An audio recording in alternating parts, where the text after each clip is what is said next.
Pay attention to how this black maid enters as a cleaner and leaves as the most feared person in the courtroom after ending careers, reputations, and deadly conspiracies.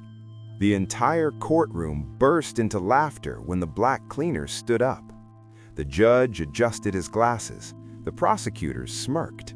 Even the defendant's enemies were smiling because the Korean Mafia boss, the most feared man in Seoul's underworld, was about to be defended by the woman everyone thought was just a maid in the courthouse. Then she opened her mouth, and within 3 minutes, nobody in that courtroom was laughing anymore.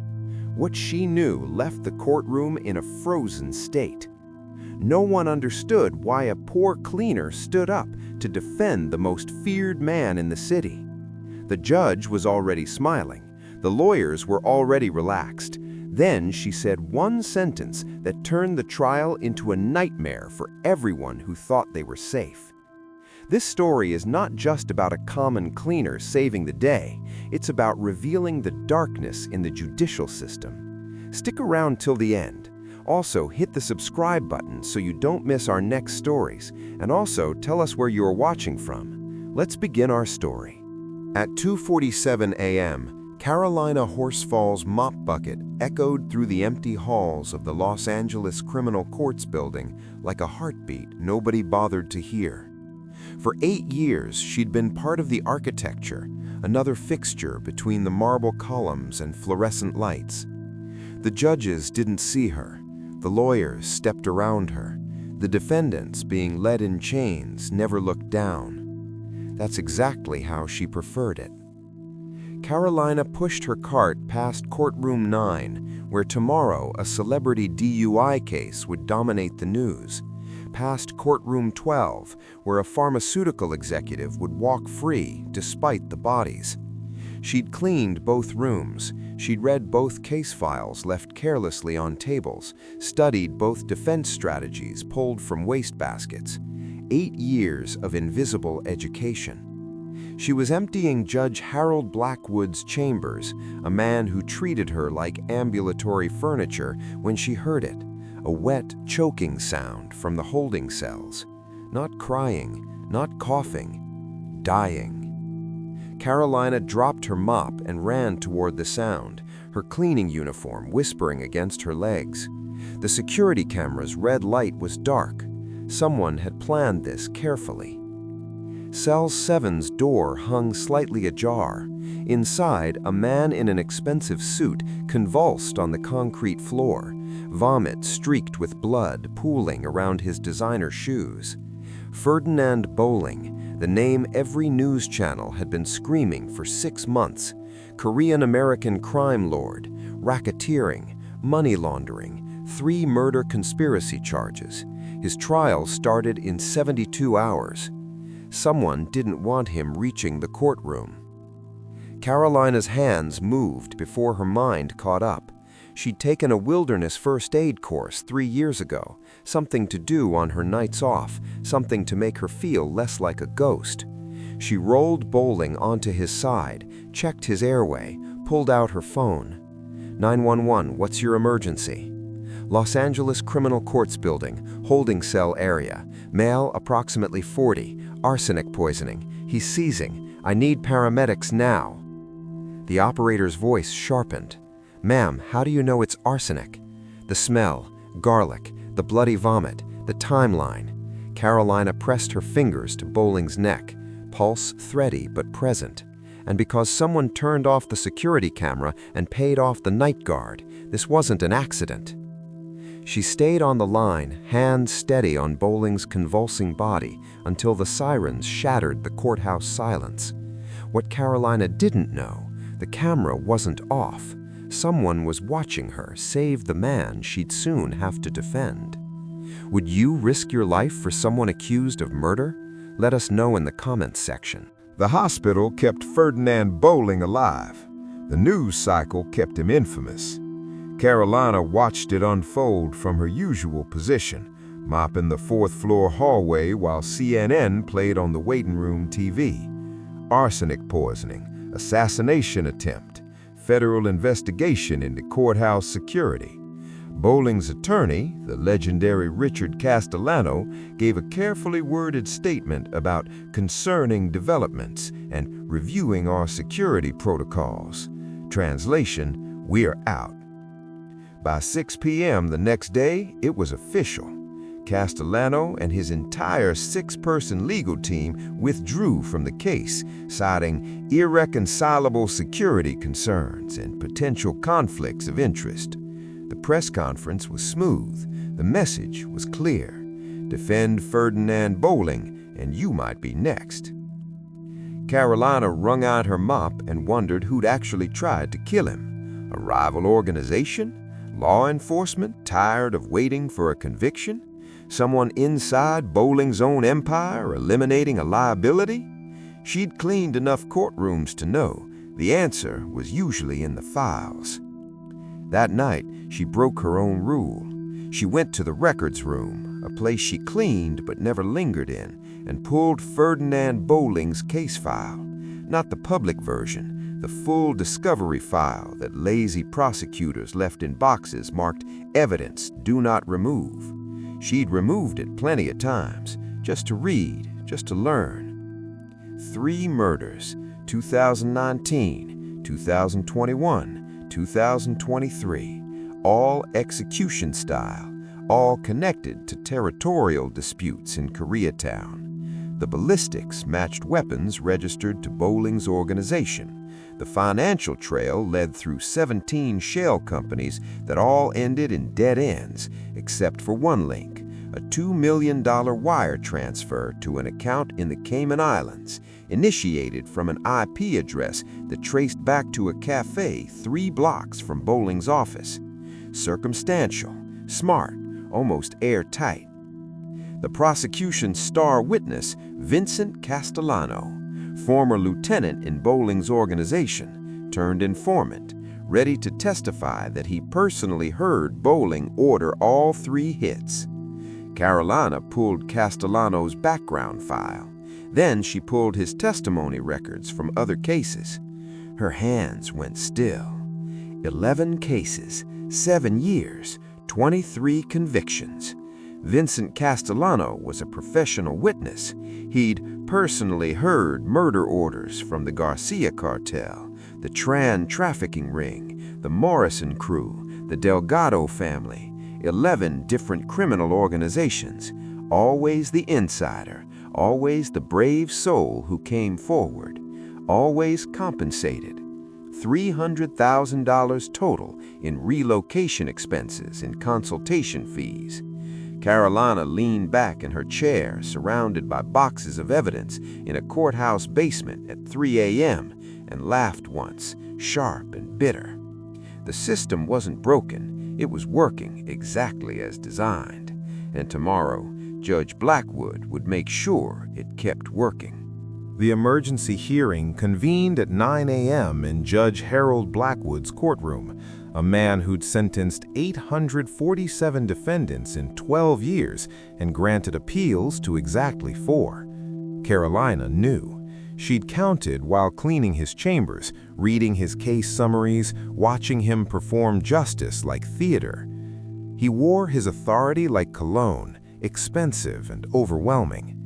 Carolina was supposed to be cleaning the jury box. Instead, she stood in the back, mop in hand, watching Ferdinand Bowling shuffle in wearing an orange jumpsuit and wrist chains. He looked smaller than the news made him seem, older. The arsenic had carved shadows under his eyes. Judge Blackwood didn't look at him with sympathy. He looked at him like a problem to solve. "Mr. Bowling," Blackwood's voice carried the practiced weight of a man who loved his own speeches. "Your legal team has abandoned you. That is unfortunate, but not unprecedented. You have 72 hours until trial. California law requires you to either secure new counsel, represent yourself competently, or accept a public defender. Do you understand?" Bowling's voice was rough from the intubation. "Every public defender in this city has a conflict. My organization—" "Your alleged organization," Prosecutor David Chen interrupted smoothly, standing like he'd already won. Your Honor, the defendant has had 6 months to prepare. His legal troubles are a consequence of his choices. The court should not delay justice for the victims' families because Mr. Bowling chose dangerous associates, including his own attorneys. The gallery murmured appreciation. Chen smiled. He was young, ambitious, and running for DA next year. This case was his campaign ad. Judge Blackwood nodded. Mr. Bowling, you have until 9 a.m. Monday to secure representation or prepare to defend yourself. This court will not. Carolina put down her mop. The sound echoed. Every head in the courtroom turned to look at the cleaning woman walking down the center aisle, her gray uniform stark against the polished wood and leather. Your Honor, Carolina's voice didn't shake. 8 years of invisibility had taught her something valuable. When you're already dismissed, you have nothing left to lose. I'd like to invoke Section 1027 of the California Penal Code. The courtroom went silent, not the dramatic silence of movies, the confused silence of people who couldn't believe what they were seeing. Judge Blackwood's face went through several expressions in 2 seconds: confusion, recognition, disbelief, and finally something close to offense. Excuse me? Section 1027, Your Honor. Any citizen may provide legal defense in a capital case if the defendant is without representation and requests such assistance. Carolina stopped at the bar, her hands steady. I'm invoking that right. The gallery exploded in laughter. Someone shouted, "Is this a joke?" Judge Blackwood slammed his gavel. "Order! Order!" He turned his glare on Carolina like a spotlight meant to burn. "Ms., do I even know your name?" "Carolina Horsfall, Your Honor. I clean this courthouse." "You clean toilets." Blackwood's voice dripped condescension. "And you want to defend a man facing the death penalty? What's next? Are you going to mop the witness stand between cross-examinations?" More laughter. Even Bowling's face showed something between surprise and pity. Carolina didn't smile. Section 1027 makes no requirement for a law degree, Your Honor, only that the defendant requests my assistance and that I'm a citizen in good standing. I am both. Prosecutor Chen stood, and Carolina could see the calculation in his eyes. This was too good. A cleaning woman defending a mafia boss? The conviction wouldn't just be swift, it would be legendary.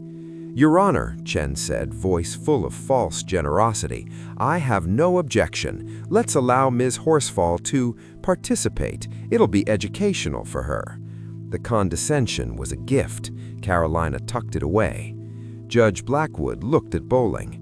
Mr. Bowling, do you seriously want this woman to represent you? Ferdinand Bowling studied Carolina for a long moment. She'd saved his life. Everyone in this room wanted him dead or in prison. What did he have to lose? I request Ms. Horsfall's assistance, he said quietly. Blackwood's gavel came down like a guillotine. So be it. Trial begins Monday, 9 a.m. Ms. Horsfall, I suggest you spend the weekend learning what the word discovery means. He smiled without warmth. Court is adjourned. As the room emptied, Chen passed Carolina and whispered just loud enough for her to hear, I'm going to enjoy this. Carolina watched him go, then looked at her mop and bucket still sitting in the jury box. She had 68 hours to prepare for a death penalty case, and she knew exactly where to start, because 8 years ago, she'd already lost the most important case of her life. In your country, is it allowed to defend someone in court without a law degree? Let's hear in the comments section. The courthouse basement had 17 storage rooms. 14 held maintenance supplies. 2 held archived case files dating back to 1987. 1 held Carolina's past. She turned the key at 11 p.m., her official shift just beginning, her secret preparation finally starting. The room was exactly as she'd left it. Boxes stacked like protective walls, a folding chair she'd salvaged from a courtroom renovation, and a desk lamp she'd rescued from the trash. For 8 years, This had been her law school. Carolina pulled out the bowling case files first, discovery documents, witness statements, forensic reports. Then she pulled something else, a worn notebook with Constitutional Criminal Procedure, Harvard Law 2016, written on the cover in handwriting that looked younger, more hopeful. She'd been Annabelle Hughes then, second-generation Jamaican immigrant, top 5% of her class, engaged to a man who'd promised her everything. Then Marcus happened. Her younger brother, arrested for armed robbery in Boston. The evidence, circumstantial but crushing. A witness who definitely recognized him, a build that matched, proximity to the scene. Marcus begging her to defend him because he couldn't afford the lawyers she was training to become. She'd taken a leave of absence from Harvard with only 2 years of law school complete. She'd been brilliant. She'd found inconsistencies in the witness statements. She challenged the timeline. She was winning. Until the prosecutor offered Marcus a deal. Plead guilty, serve 3 years instead of 25. Marcus took it. Carolina begged him not to. 2 weeks later, new security footage emerged showing the actual robber, a different person entirely. But the guilty plea was final. No appeals. Case closed. Marcus served 3 years for a crime he didn't commit because Carolina's brilliance wasn't enough to overcome his fear. She'd failed the one person who mattered most.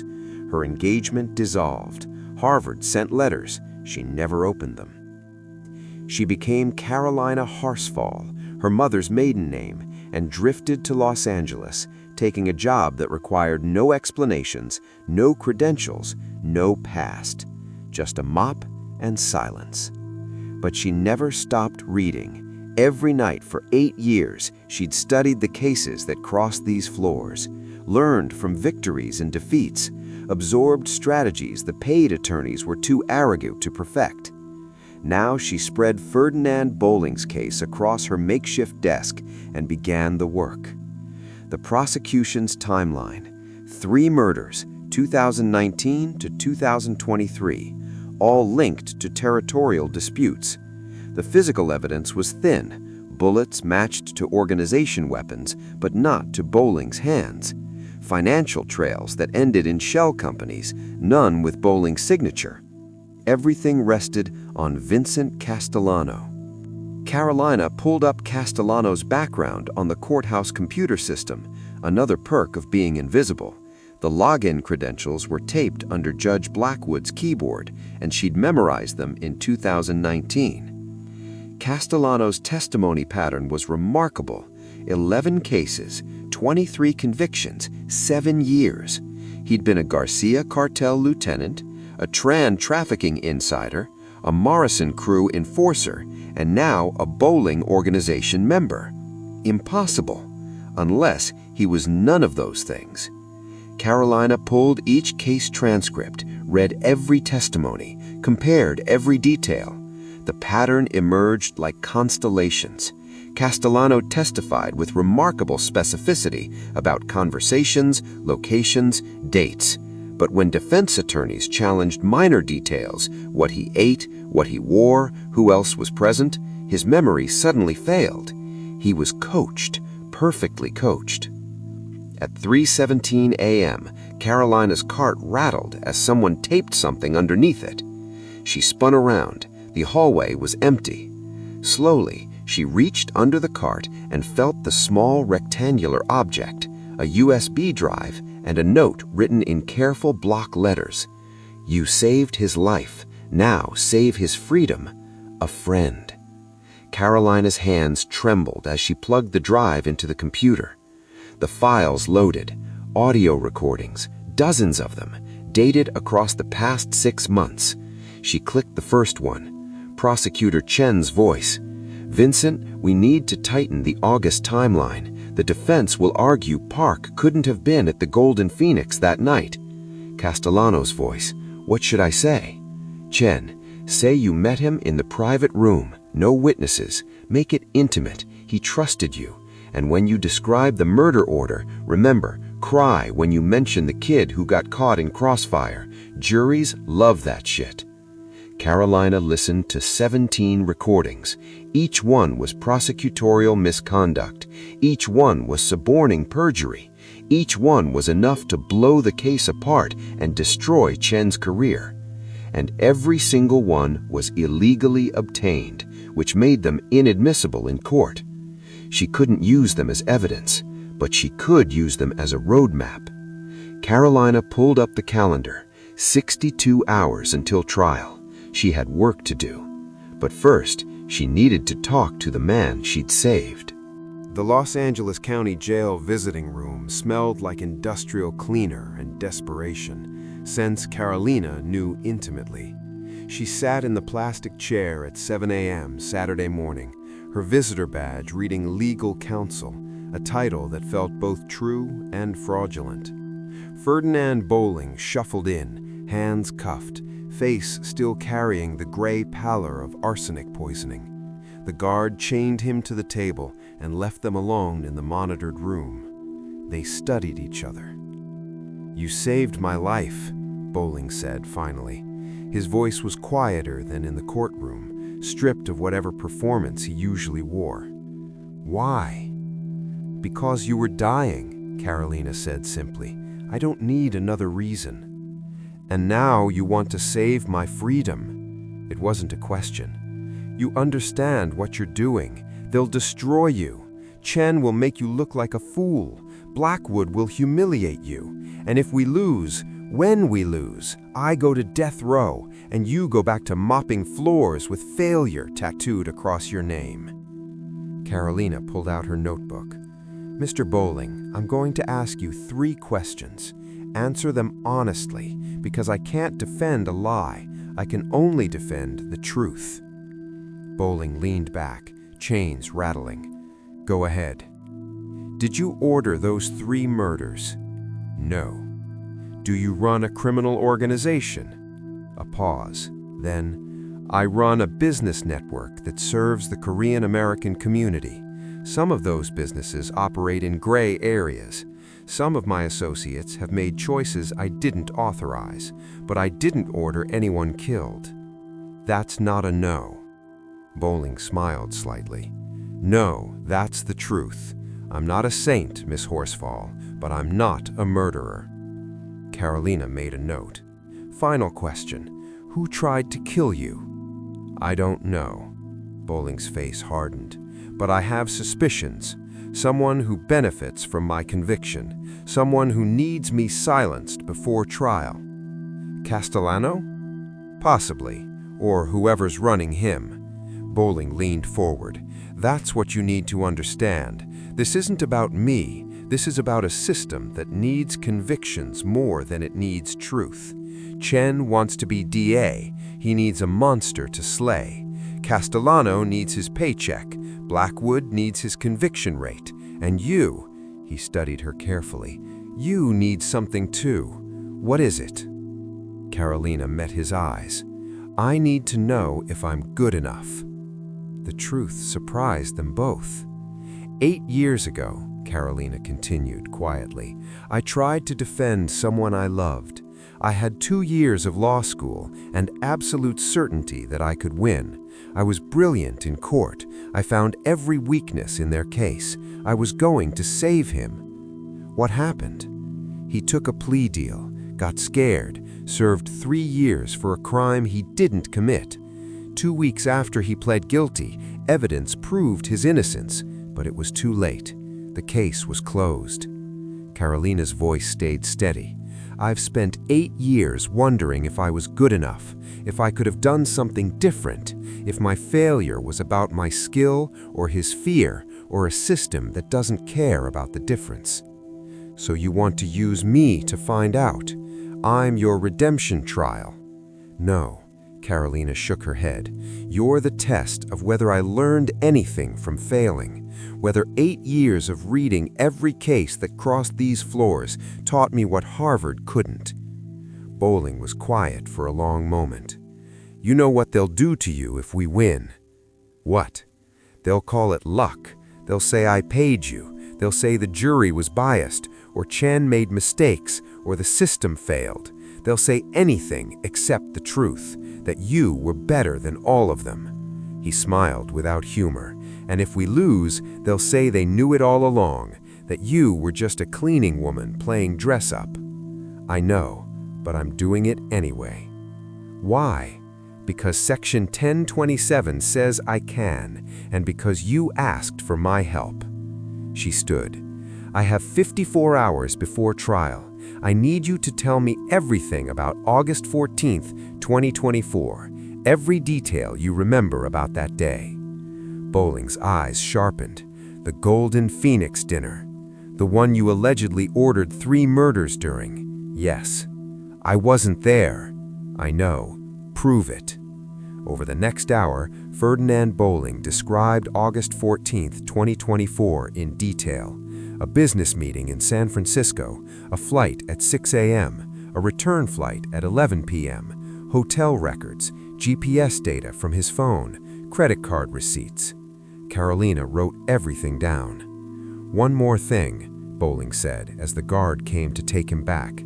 "Whoever sent you that USB drive, they're not your friend. They're using you to destroy Chen. Make sure you know whose weapon you're wielding." Carolina nodded. "I'll be careful." "No, you'll be ruthless. Careful people lose. Ruthless people win." His chains rattled as he stood. "Don't defend me like I'm innocent. Defend me like the system is guilty." The door closed behind him. Carolina sat alone in the visiting room, staring at her notes, and realized something. Ferdinand Bowling might be a lot of things, but he was right about the system, and she was about to make it pay. Because 800 miles away, someone was watching the jail security footage and smiling. Sunday night, 20 hours before trial. Carolina's basement war room looked like organized chaos. Files spread across every surface, timelines taped to walls, photographs arranged in careful sequences. She'd been awake for 31 hours. Coffee had stopped working. Adrenaline was the only thing keeping her standing. The Golden Phoenix security footage played on loop on her laptop, the smoking gun that proved Castellano lied about the August 14th dinner. But it wasn't enough. Chen would argue Castellano misremembered the date. The jury would forgive one mistake. She needed more.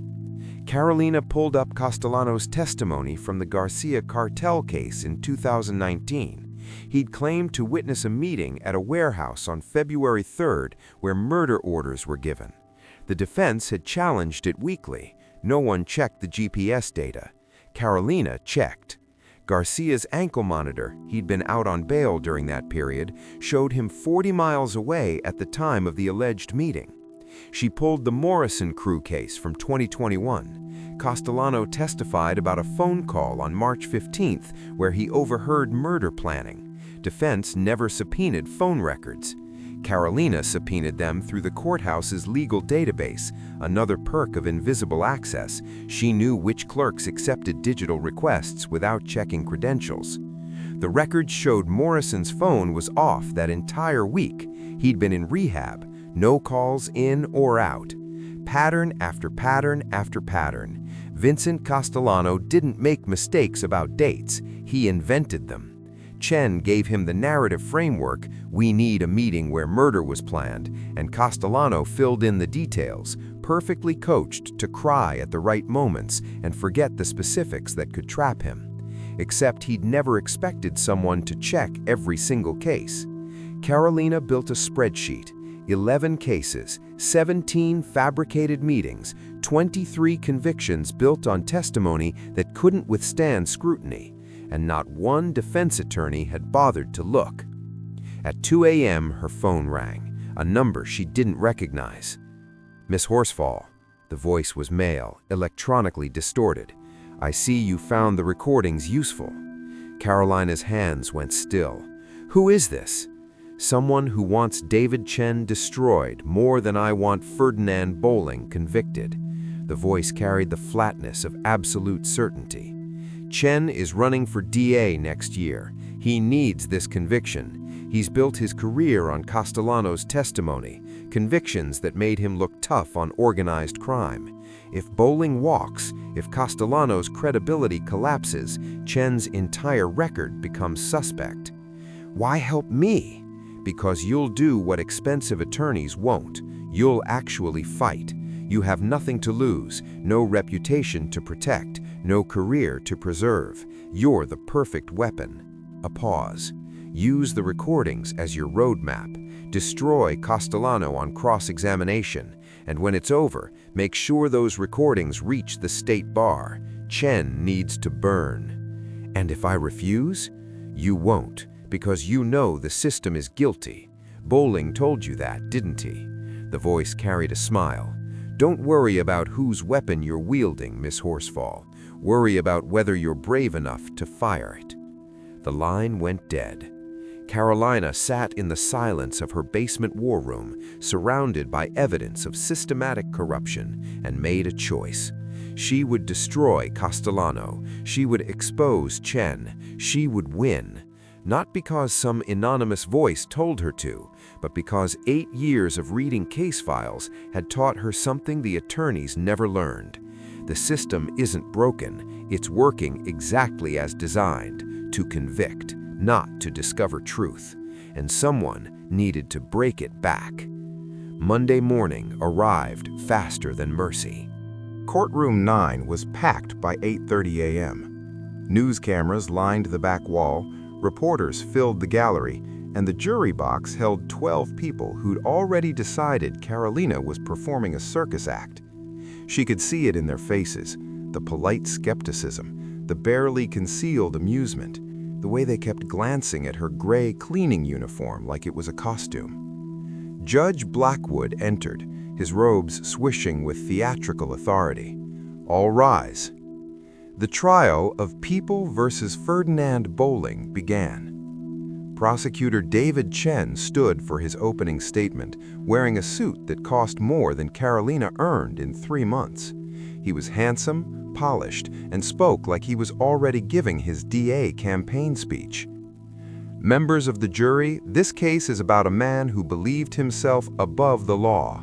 Ferdinand Bowling built an empire on fear.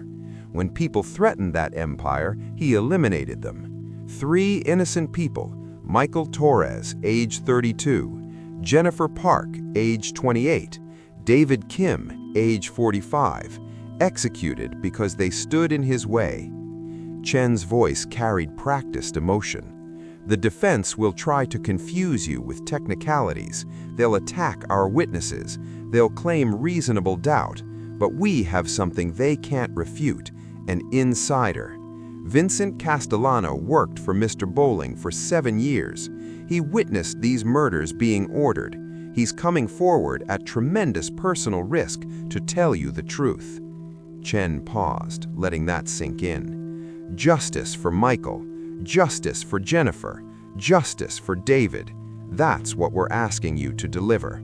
Thank you. He sat down, confidence radiating. Judge Blackwood looked at Carolina. Miss Horsfall, your opening statement. Carolina stood. Every eye in the courtroom tracked her movement. The cleaning woman, in her gray uniform, approaching the jury box like she belonged there. She didn't use notes. Members of the jury, my name is Carolina Horsfall. I clean this courthouse. I empty the trash in these courtrooms. I mop these floors. She paused.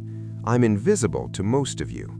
But invisible doesn't mean absent. It doesn't mean ignorant. One juror, an older black woman in the back row, leaned forward slightly. For 8 years, I've watched justice in this building. Sometimes I've seen it served. Often, I've seen it sold. Carolina's voice stayed level. Mr. Chen just told you about Vincent Castellano, the brave insider risking everything to tell the truth. What he didn't tell you is that Vincent Castellano has testified as a cooperating witness in 11 cases over 7 years. 23 people are in prison because of his testimony. Several jurors' faces shifted. He's been paid over $300,000 for his cooperation. He's not a witness, he's a professional, and professionals are very, very good at their jobs. Carolina walked slowly along the jury box. "In the next 3 days, I'm going to show you something Mr. Chen doesn't want you to see. The price tag on this prosecution." "Your Honor, objection," Chen stood. "This is inflammatory." "Overruled." Judge Blackwood's voice carried surprise. "Continue, Miss Horsfall." Carolina nodded. "This case isn't about whether Mr. Bowling is a good man. It's about whether the prosecution proved he's a guilty one. And by the end of this trial, you'll see that they haven't. Thank you." She sat down. The courtroom was silent. Then Bowling leaned over and whispered, "You just declared war." "I know," Carolina whispered back. Chen called his first witness, Detective Sarah Morrison, lead investigator. She testified for 90 minutes about the crime scenes, the ballistics, the financial trails. Professional, damning, careful. When it was Carolina's turn for cross-examination, she stood with a single notepad. "Detective Morrison, you testified that bullets from all 3 murders matched weapons registered to organizations connected to Mr. Bowling, correct?" "Correct." "Did you find Mr. Bowling's fingerprints on any of those weapons?" "No, but..." "Did you find gunshot residue on Mr. Bowling's hands?" "The murders occurred years before his arrest, so no." "Did you find any physical evidence placing Mr. Bowling at any crime scene?" Morrison hesitated. "No direct physical evidence, but the organizational connection." "Detective, I didn't ask about organizations. I asked about Ferdinand Bowling, the man sitting at that table. Did you find any physical evidence connecting him to these murders?" "No." Carolina let that silence breathe. No further questions. It continued like that through the day. The forensic analyst, the financial expert, the FBI agent, each one presented damning evidence about organizations, connections, structures. None of them could put Ferdinand Bowling's hands on a trigger. By 5 p.m., the jury looked thoughtful instead of certain. By 5 p.m., David Chen looked irritated instead of confident.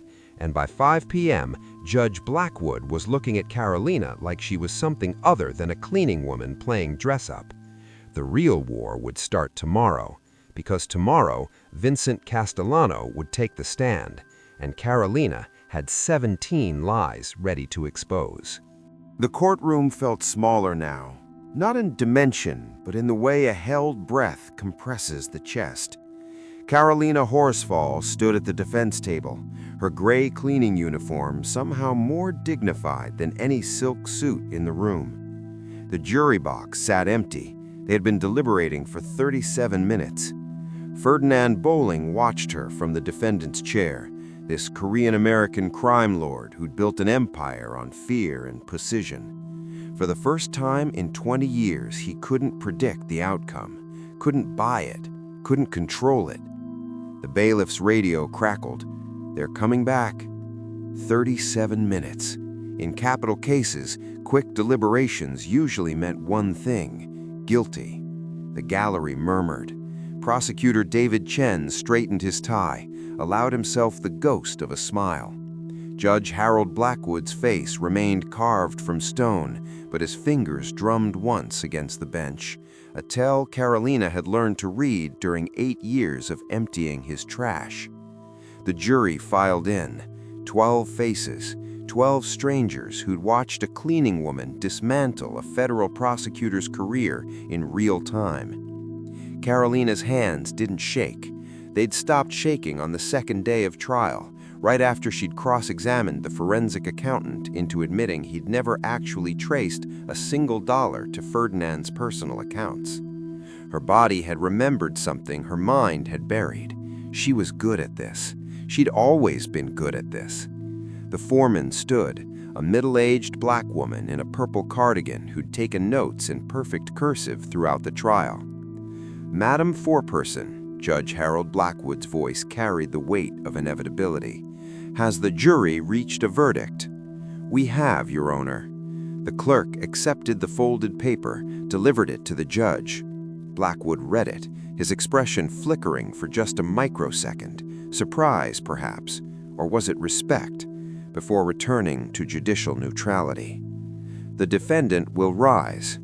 Ferdinand stood, 6 feet of controlled power in an orange jumpsuit. Carolina rose beside him, and in that moment she felt the ghost of every dream she'd buried standing with her.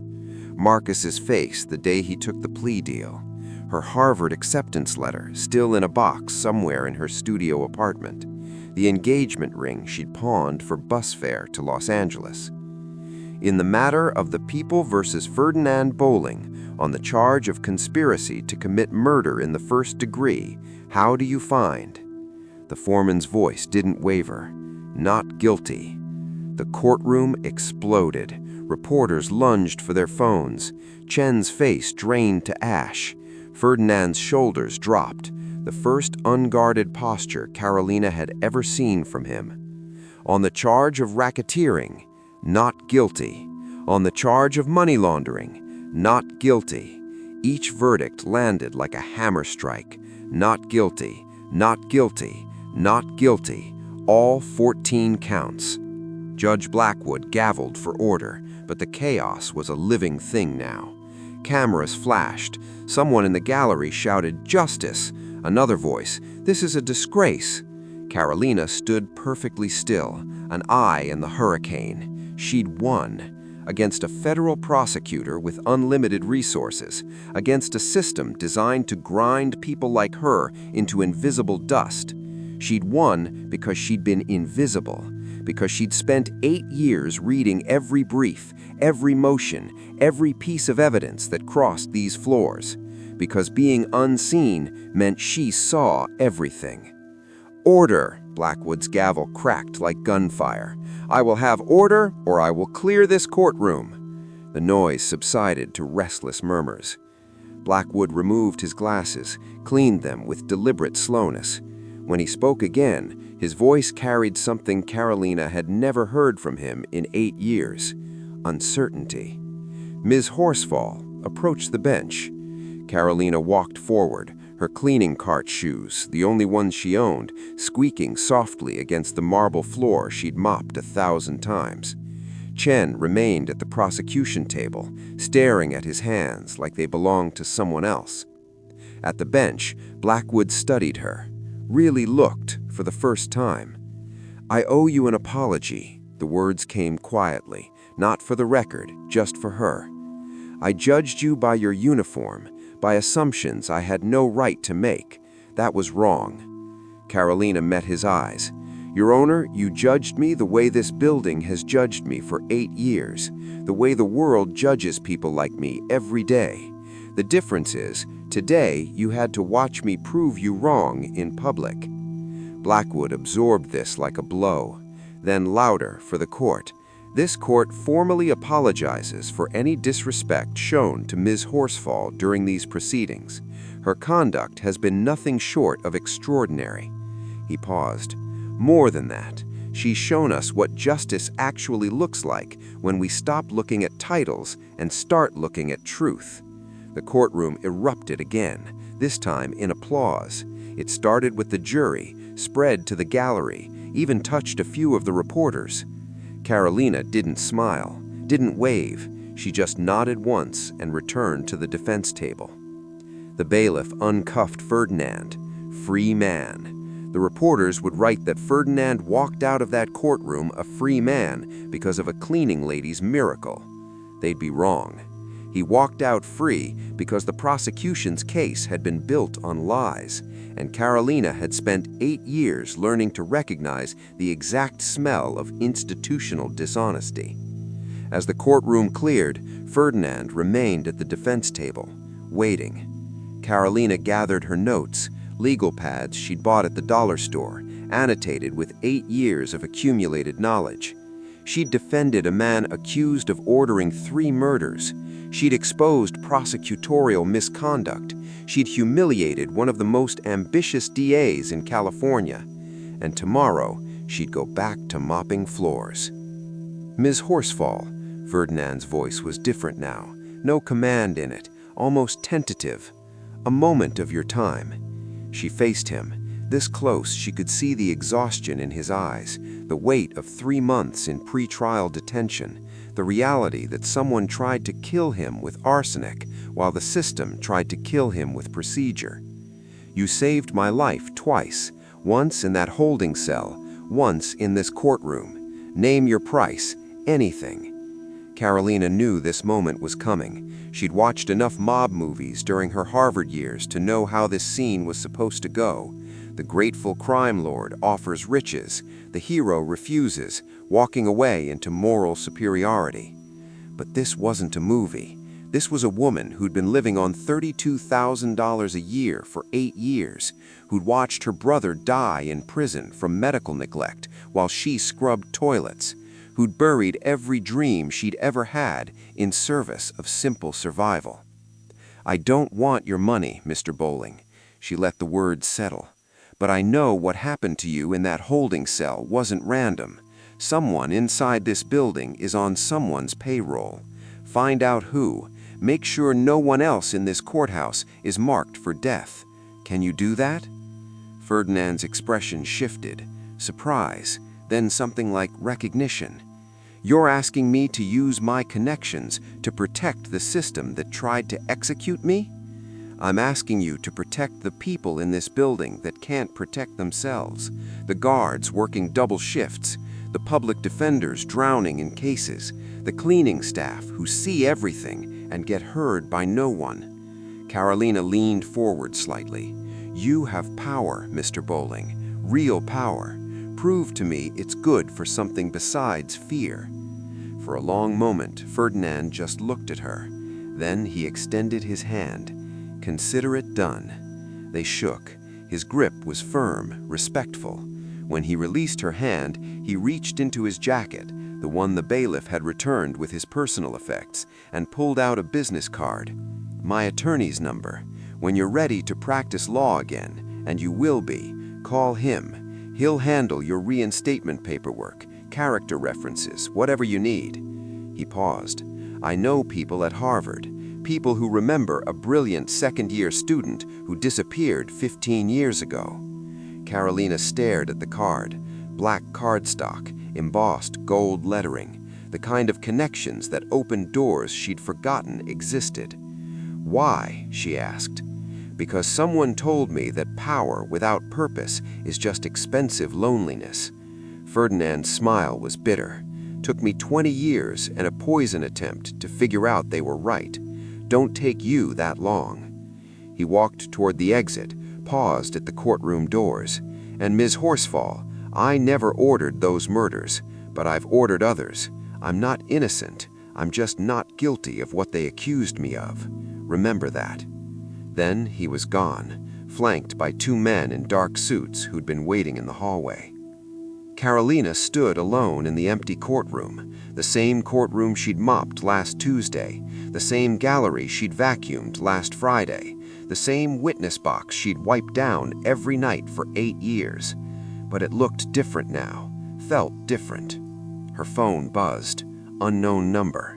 "Nicely done, counselor. You have 3 messages, one from Harvard, one from Marcus, one from someone you don't want to ignore. Check your work locker." The courthouse basement at 11 p.m. felt like a cathedral of secrets. Carolina's footsteps echoed off concrete walls as she descended the stairs to the employee locker room. The security guard, Miguel, who she'd covered for when his daughter was sick, nodded her through without question. "Congrats on the trial," he said. "My wife made me watch the whole thing on court TV. You made us proud." Carolina managed a tired smile. "Thanks, Miguel. Long night ahead." "Always is for you." He returned to his crossword puzzle. The locker room was empty, rows of dented metal lockers under fluorescent lights that buzzed like dying insects. Carolina's locker was in the back corner, number 247. She'd chosen it 8 years ago because it was furthest from the door, private, overlooked, forgotten. Like her.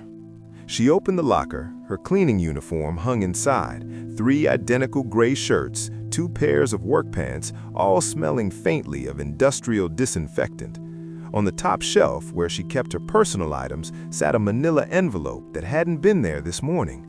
Carolina pulled it down, thick, letter-sized, unsealed. Inside, a thumb drive and a handwritten note on expensive stationery.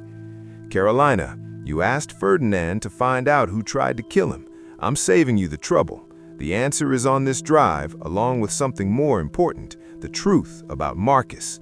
You've spent 15 years believing you failed your brother. You didn't. The system failed both of you, and I have proof. What you do with this information is your choice, but you've earned the right to know that Marcus's guilty plea wasn't his decision. It was coerced by the same prosecutor who's now facing disbarment for what he did to Ferdinand. David Chen didn't start his career in Los Angeles. He started it in Boston 15 years ago as an assistant DA who built his reputation on convictions he secured through intimidation and manufactured evidence. Your brother was his fourth case, not his last. The security footage that emerged 2 weeks after Marcus's plea, Chen had it the whole time. He buried it because Marcus's conviction rate was more valuable than Marcus's freedom. I know this because I worked in that office. I stayed silent. That silence has cost me 15 years of sleep.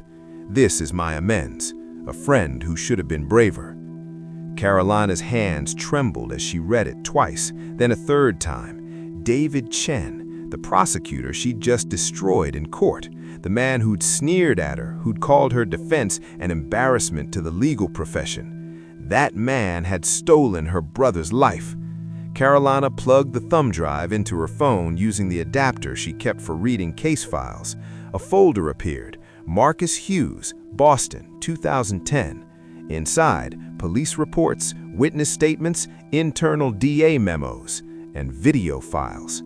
She clicked the first one, security footage from the convenience store, dated the day of the robbery, timestamp 8:47 p.m. A man in a black hoodie enters, pulls a gun, demands money.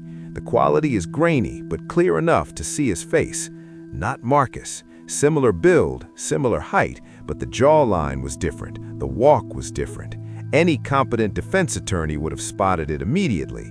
Any attorney except a second-year law student fighting alone against a system designed to crush her. Carolina clicked the next file. An internal email dated 3 days after Marcus's arrest from David Chen to his supervisor. Hughes' kid's lawyer is a problem. She's smart, just inexperienced. Offering the plea today before she figures out the security footage doesn't match. 3 years is better than losing a trial. Need this win for the campaign. Campaign. Chen had been running for state assembly. Marcus was leverage. The third file made her stomach twist. A recorded phone call between Chen and Marcus in lockup 2 hours before he accepted the plea deal. Chen's voice, smooth and certain. Marcus, your sister did her best, she really did, but the evidence is overwhelming. The jury's gonna convict you, and the judge is talking 25 years minimum. I'm offering you 3 years, out in 18 months with good behavior. You take this deal, you'll be home before your 30th birthday.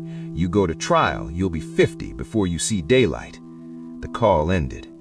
Carolina stared at her phone screen, at the timestamp that proved Chen had manipulated a terrified 23-year-old into surrendering his freedom. 2 weeks later, the real security footage surfaced, footage Chen had the whole time. He buried it because Marcus's conviction rate was more valuable than Marcus's freedom. And that prosecutor had stood in court yesterday, mocking her. Carolina's phone buzzed, an unknown number. Now you understand, Chen poisoned more than just Ferdinand's medication. He's been poisoning justice for 15 years. The question is, what are you gonna do about it? You can report him to the Bar Association, you can leak this to the media, or you can do what the system expects, nothing. Choice is yours, counselor. Another buzz, a different number, this one saved. Marcus's old cell phone, kept active by their aunt in Jamaica who refused to accept he was gone. No, not Marcus's number, someone using Marcus's number. Carolina's blood went cold as she opened the message, a video file, 3 seconds long. She pressed play. Marcus, not 15 years ago, not in prison, Marcus now, sitting in what looked like a small apartment, holding today's newspaper, his face older, thinner, marked by scars that hadn't been there in the prison photos, but alive, unmistakably, impossibly alive. He spoke directly to the camera. "Sis, we need to talk, but not yet. First, finish what you started, then come find me." The video ended. Carolina's legs gave out. She sat hard on the locker room bench, clutching her phone in shaking hands. Marcus was alive. Her brother, who she'd mourned for 3 years, who she'd buried in absentia because there was no money for the real funeral, was alive. The prison medical report, the death certificate, the closed casket service, all of it, what? Staged? Faked? Her phone rang. She almost didn't answer, but the caller ID showed Harvard Law School, Dean's office. She answered on instinct. "Hello? Miss Hughes? Or should I say Miss Horsefall? This is Dean Patricia Morrison from Harvard Law School. I realize it's late, but I've just finished watching the trial coverage and I wanted to reach out personally." Carolina's brain struggled to process. Harvard, now, after 15 years of silence. "Dean Morrison, thank you for calling, but Miss Hughes, what happened to you 15 years ago was unconscionable. Your academic record was exemplary. Your departure was noted as a family emergency, but we failed to follow up. We failed you." A pause. "I've reviewed your file and the trial transcripts that were forwarded to my office this afternoon. I'd like to offer you full reinstatement effective immediately. Full scholarship, housing stipend, and academic credit for what you've clearly mastered in the intervening years." Carolina's mouth opened. No sound came out. Dean Morrison continued. "Miss Hughes, you have 1 semester remaining for your JD. You could be licensed and practicing law by next summer. That's not charity, Miss Hughes. That's recognition of what you've already proven you can do." I need to think about it," Carolina finally managed. "Of course, but Miss Hughes, don't think too long. The law needs people who understand what justice actually costs. Call me when you're ready." The call ended. Carolina sat in the empty locker room surrounded by the evidence of 2 lives, the one she'd lost 15 years ago and the one she'd built in the margins of this courthouse. Marcus was alive. Shen had destroyed both their lives for a campaign that failed anyway. Harvard wanted her back, and somewhere in Los Angeles, Ferdinand Bowling's organization was hunting for whoever tried to kill him, unaware that the answer was already in Carolina's hands. She looked at the thumb drive, at her phone with Marcus's impossible video, at the business card Ferdinand had given her with his attorney's number. 3 paths forward, each one a different kind of justice. She could expose Chen publicly, destroy his career the way he destroyed Marcus's life. Revenge, clean and simple. She could go back to Harvard, reclaim the life that was stolen, become the lawyer she was always meant to be. Redemption, earned and dignified. Or she could find Marcus first, understand what the hell happened, and then decide what justice actually meant when the dead refused to stay buried. Carolina stood, pocketed the thumb drive, and pulled out her phone. She didn't call Harvard, didn't call the media, didn't call Ferdinand's attorney. She texted the unknown number. "Where's Marcus?" The response came instantly. 222 Spring Street, apartment 4B. Come alone, come tonight, and Carolina, bring the evidence. You're gonna need it for what comes next. Carolina changed out of her court clothes and back into her cleaning uniform. She grabbed her keys, her badge, her phone. Then she walked out of the courthouse she'd called home for 8 years, past Miguel who waved goodbye, past the marble floors she'd mopped 10,000 times, out into the Los Angeles night where her brother was somehow alive and waiting. Behind her, the courthouse stood silent. Tomorrow, the press would write about the cleaning lady who'd won the impossible case. They'd debate whether she should practice law. They'd argue about justice and class and race and power. But tonight, none of that mattered. Tonight, Carolina Horsefall was going to find out what it costs to bring the dead back to life. And tomorrow, she'd decide what costs to make the guilty